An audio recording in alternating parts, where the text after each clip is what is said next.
بسم اللہ الرحمن الرحیم۔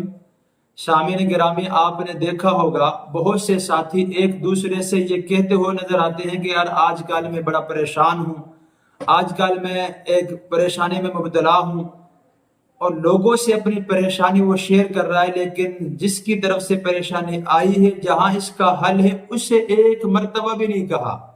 بھائیو، جب بھی کوئی پریشانی آئی فوراً اللہ کی طرف رجوع کریں۔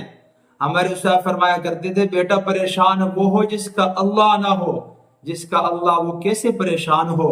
جب بھی کوئی پریشانی آئے فوراً اللہ کی طرف رجوع کیا جائے اور یوں کہا جائے جیسے یعقوب علیہ السلام نے فرمایا تھا، انما اشکو بثی وحزنی الی اللہ، میں اپنے غم کی شکایت اللہ ہی سے کرتا ہوں۔ آپ بھی اور میں بھی کہوں، میں اپنی پریشانی کی شکایت اللہ سے کرتا ہوں، اور اللہ خود قرآن میں فرما رہے ہیں۔ اتنی تسلی والا جملہ ہے، آپ غور کریں۔ الیس اللہ بکاف عبدا، کیا اللہ اپنے بندے کے لیے کافی نہیں ہے؟ اللہ اپنے بندے کے لیے کافی ہے، جیسے اللہ اپنے بندے ابراہیم علیہ السلام کے لیے کافی ہو گئے۔ وقت کا بادشاہ نمرود، پوری قوم ایک طرف اور اکیلے تنہا ابراہیم ایک طرف، کیا فرمایا؟ حسبی اللہ، میرے لیے اللہ کافی ہیں۔ آج ہم پہ جب بھی کوئی پریشانی آئے فوراً کیا کہیں؟ حسبی اللہ، اللہ میرے لیے کافی ہیں، جیسے انبیاء کرام نے کہا، جیسے اولیاء کرام نے کہا، جیسے صحابہ کرام نے کہا، حسبنا اللہ، ہمارے لیے اللہ کافی ہیں۔ اس لیے ہمیں اللہ سے رجوع کرنا ہے۔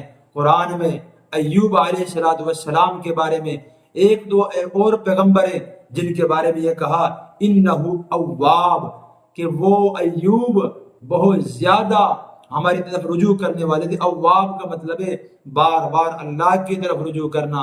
اس لیے اللہ کی طرف رجوع کریں، اللہ تعالیٰ پریشانی کو دور فرما دیں گے، اور جب تک پریشانی دور نہیں ہوگی کم از کم آپ کو دلی اطمینان رہے گا اللہ سے رابطہ کرنے کی وجہ سے، ورنہ بندہ سب کچھ کے ہونے کے باوجود بھی پریشان رہتا ہے۔ اللہ سے دعا ہے اللہ اپنی ذات عالی پر کامل یقین پیدا فرمائے۔